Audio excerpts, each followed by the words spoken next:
Hello, it's time to read another chapter from God's Grace Keeps Pace. We're to chapter 17. I'm kind of excited. We're moving on through it. This chapter is called In the Eye of the Storm. If you look at the world, you'll be distressed. If you look within, you'll be depressed. But if you look at Christ, you'll be at rest. Another of Corrie ten Boom's quotes that I love. Chapter 17. 1992 dawned, and we celebrated Jan's 14th birthday. The guests drove to proved to be a wonderful blessing, and I recognize that, including the hours that it took each week to shop for her food, prepare it, and then feed her. I now had an extra 2 or 3 hours a day. I couldn't believe it. It made life so much easier for me, and eating was so much easier for Jan. She didn't seem to miss eating at all either. Another plus was that her daddy could now feed her. It was interesting how I always thought change, and yet much of the time it was a better place for us to be, where the change was. Because Jan was now getting all of her nutrition and keeping it down, her weight went from 42 pounds to 60 pounds in a matter of weeks. She suddenly blossomed into a teenager. Because she was on a totally liquid diet now, she also drooled profusely. And I made large bibs, and I do mean large bibs. I would use terry cloth and back them in something that would keep the moisture from coming through. Those bibs also helped to hide some of her little blossoms. As she entered puberty, her daddy teased her. He went to the store and he brought her a Presence spray deodorant. We still weren't without our sleep difficulties, and as Jan's weight climbed, I could no longer stand and sway her when she was fussy. Bad nights were really bad nights now, and my fatigue increased. If Jan was well enough to attend school and the temps were above 70, I always picked her up because she could not tolerate the heat. She never reached a point where she could tolerate heat. The route I drove in our van took about 20 minutes. It involved a lonely and curvy, not heavily traveled road, and I found myself fighting to stay awake. It scared me a time or two as I almost dozed off. I learned to grab a refrigerated pop as I left home, and rather than drink it, I'd hold it on my face, one side and then the other, as I drove down the highway. That helped keep me awake. It was crazy, but it worked and what seemed to be necessary at the time. Spring came with spring came, and with it an opportunity for me to go to a writers' conference. Once again, friends made it possible for me to go. After the conference, I knew that it was time to start writing Jan's story. I began in the spring of 1992 while sitting out back in the swing on my deck. Jan was there beside me in her wheelchair, and this year we would have time to plant our marigolds and enjoy the birds. I began to write. She sits quietly in her wheelchair, her head hung down, and the drool coursing down her bib. She has a euphoric expression on her face as she drinks in each little sound of spring. She listens very intently to those sounds. Among them, and I would close my eyes and listen to hear what she was hearing, because her face would be so you could tell she was listening to every little sound. The breeze rustling all through the leaves made a sound. Most of all, she was delighted with the chirping of the birds. Our little dog ran by. His paws made a click clack on the deck, and she giggled like she thought he made that sound just for her. She was so happy. And I thought about it. She can't use her limbs. She's never gotten her hands to her face. She can't speak, and the world would label her profoundly handicapped. But what simple things bring her great joy and delight, and what love she sheds forth into this world. The pure joy she has is something some search a lifetime for and they never find. I wondered if in heaven's eyes she was really handicapped. I also think writing about Jan helped me to deal with the empty nest syndrome I experienced after Ben went away to college. You have just finished reading a portion of what I wrote that day in 1992, she sits quietly in her wheelchair. Jan was then 15 years old. I'm so glad I wrote what I did because so many of the details of those years would now escape me if I hadn't written them down back then. On December the 27th, 1992, we took Jan to Children's Hospital to see the orthopedic specialist. She'd been irritable for several weeks, and I'd observed a marked change in the tightness of her right leg. I thought perhaps she'd need another hamstring release. After Jan was x-rayed, our doctor sat us down in another one of those small rooms. He looked us in the eye and he said, the good news is it isn't her hip, it's not her leg. The bad news is it's her spine. He explained that in the fall of 91, when we last had Jan x-rayed, the curve in her spine, which is brought on by the cerebral palsy itself, was at a 50-degree angle. Her curve was an S curve. It had now progressed to an 83-degree curve. Jan had more brain damage on the left side than the right, so her body pulled unevenly to the left. He said if it continues to progress, and I believe it would lead to her demise. It will compromise her breathing as it compresses her organs. You could do surgery, but it's a very major procedure, and given Jan's many problems, I can almost guarantee that she would have serious complications.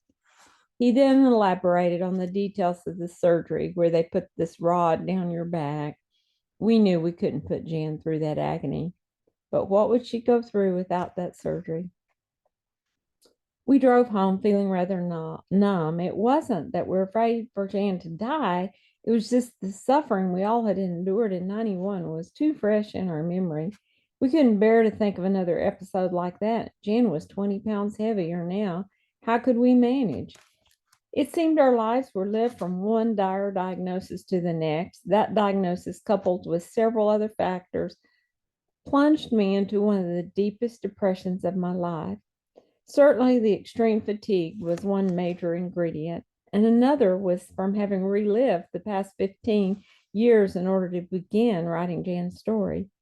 That had been emotional for me, and so had Ben's leaving for college. With it all taken together, it was as if I had fallen into deep waters and I couldn't swim. I could see the glimmer of light at the surface of the water, but I just couldn't reach it.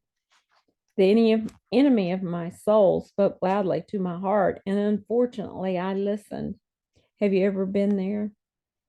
No one understands how you feel, Pam, because no one has walked in your shoes. What are you going to do? Jan is getting too heavy for you to lift. I mean, that pity was just speaking, and I was just listening. I didn't feel I could share my despair with Mike because he was a strong guy. He wouldn't understand my motherly heart that desired to care for my baby, but was fast getting to the point that I couldn't. My body ached each time I picked her up, and that was when she wasn't hurting. What would I do if she was fighting due to pain? And by the way, when you have a child like Jan, and some of you listening to this will know what I'm talking about because you've experienced it, they can't help you. They can't hold on to your neck. So they're dead weight when you pick them up.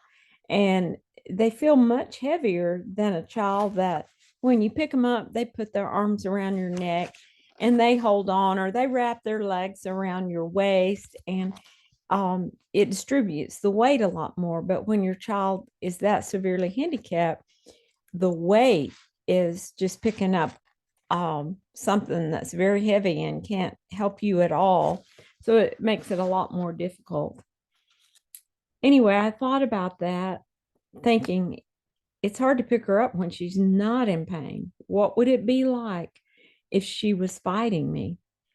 Fear spoke loudly to my mind with all these what ifs and if onlys, and regrettably, I just went right down those rabbit holes. Have you ever been there? I still can do that. I allowed all that anxiety to enter right into my heart. God never ever whispers with fear, guilt, despair, or worry. I should have recognized that. He never speaks with, what if this happens to you, or what if this happens to her? But that deceiver got away with it because I just moved right in to self-pity. In the midst of my despair, Jan continued to only sleep for 2 or 3 hours a night. When she'd awaken with her crying at 2 or 3, I found myself crying also and praying repeatedly, "Help me, Jesus. Help me, Jesus." I didn't know what else to pray. Seemed I'd already prayed every prayer I knew, and that's all I could pray. Since I can no longer physically sit and hold her for the rest of the night as I'd done for the previous 15 years, she was just too big. Nor could I operate on 2 or 3 hours of sleep over an extended period of time. I realized I had to make a choice. I put Jan in our spare bedroom on the other side of the house and walked away. I'd place a movie on the VCR for her to watch, and then I'd go back to bed in her bedroom. I knew this was for her own good also because if I didn't get some rest, I couldn't continue to care for her. But I always felt guilt, another voice of the enemy, for not being able to take care of her as well as I always had. Guilt and fear are always the enemy's tactics. That thought process only added to my hopelessness. Sometimes after I'd put Jen down to watch her movie, and I had a quilt on the floor in front of it was just a piece of furniture type TV like we had back then.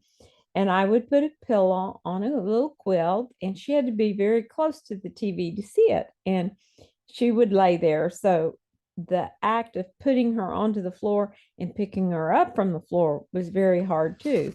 But that was the best place that she could see her little movies. Um, Sometimes after I'd put Jen down to watch her movie, I'd pray for another hour. Help me, Jesus. Help me, Jesus. I didn't necessarily sleep. I just rested my body. After 15 years, I no longer knew what to pray. I felt very helpless.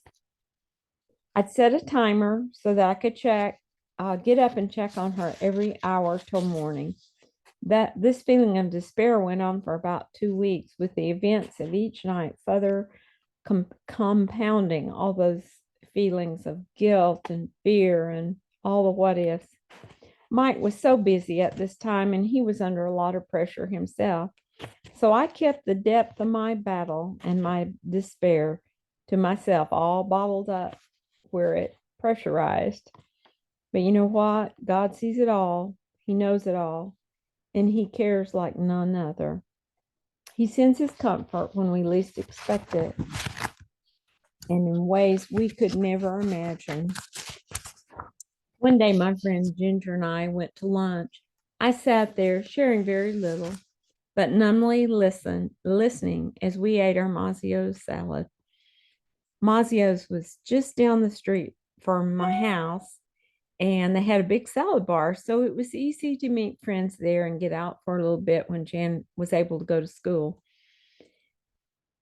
And then what Ginger said grabbed my attention. "Pam, I don't know what's wrong with me. I have never had a real bout with depression. I have no reason to be depressed, yet I feel this horrible despair. I can't explain it. It's a very hopeless feeling." I was sitting there listening and thinking, well, I can understand how you feel because that's exactly how I feel. Then she said, "Pam, this depression is so awful. I wake up in the middle of the night crying and saying, 'Help me, Jesus.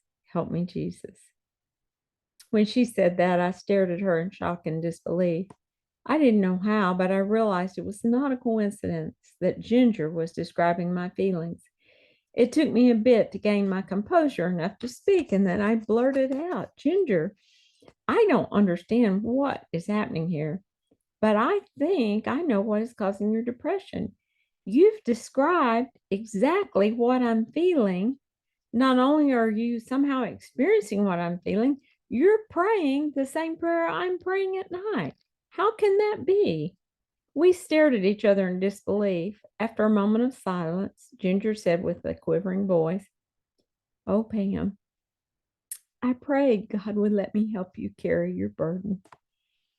After we dried our tears, we hugged each other, knowing that somehow we'd been a part of a miracle. We'd been prayer partners for several years by this time, and we'd been through a lot together. She was my sourdough bringing friend when my dad was dying, and when my husband lost his arm and her husband lost his arm in a car wreck, she'd call me and I'd stay with her children until her parents drove from Enid. We'd been in Bible studies together. We'd prayed together. We'd passed on books together, like The Hiding Place. We'd been through pregnancies together. We'd often shared that we felt more like sisters than friends. We'd never experienced anything like this. Ginger then recalled that one night when Jan's seizures were terrible and I was hurting badly, she'd specifically prayed to help carry my burden. To our amazement, God had indeed answered her prayer and mine. He'd sent help when I felt I was drowning.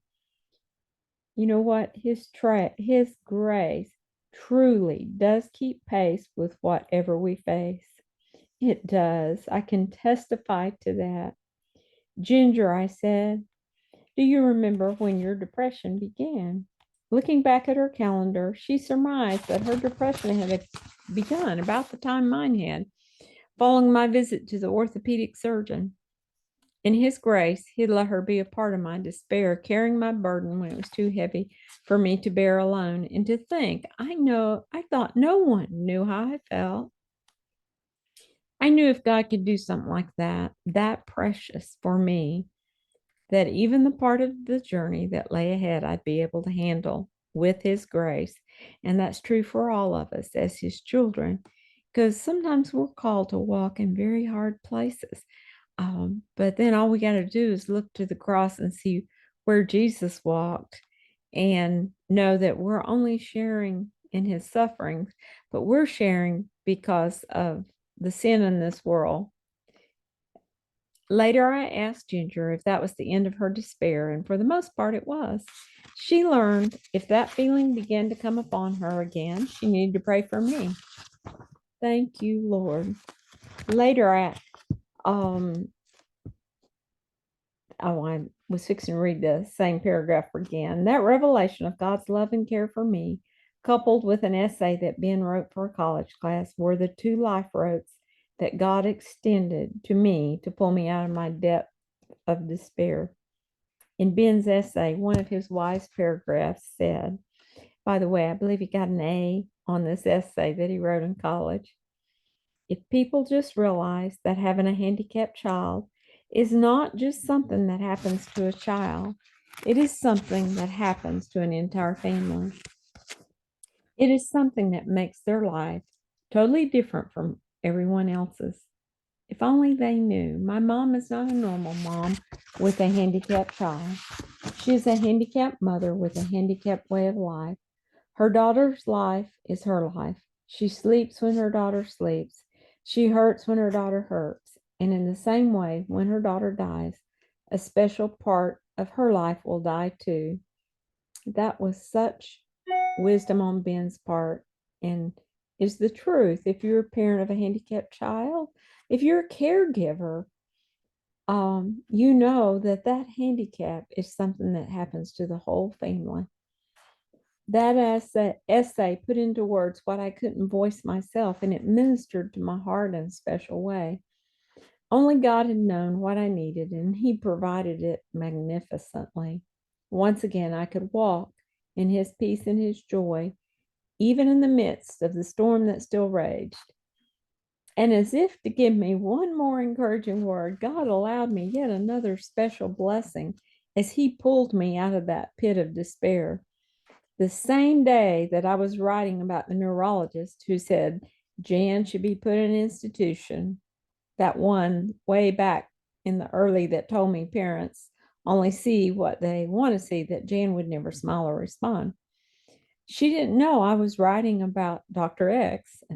She said, Pam, do you remember that doctor that said Jan would never smile or respond in any way? Oh, yes, I sure do. Well, she continued, I know his former wife. They divorced a while back. She has cancer and has been battling literally for her life. I sent her a copy of your Follow the Shepherd for Comfort booklet. You'll know that the little booklet. I put the picture of it up on the last thing I recorded. I saw her last week and she walked over and gave me the biggest hug. She said, while she was going through chemotherapy, she kept that little booklet in her purse and read it each day as she took her chemo.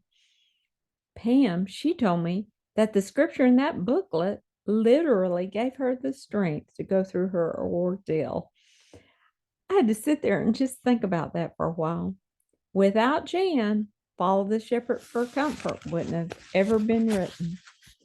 I was amazed. God had used a little girl who could not walk, talk, or use her hands to reach a loved one of the very doctor who, in essence, said Jan's life was of no value. What a mighty God we serve. What a caring shepherd. And with that spine development that we could do nothing about, we once again asked a group of people together at our church uh, to kneel at the altar and to lay hands on Jan and pray. It was a precious evening as we surrounded Jan. We anointed her with oil. We poured our hearts out to God on her behalf. I took pictures of Jan's back before we went because I knew God could visibly straighten her spine, and I wanted to have pictures to prove it. Afterwards, her spine looked no different as far as I could tell, but Jan's pain seemed to stop. She quit crying, and I somehow the pain seemed to stop. So thank you, Lord, once again.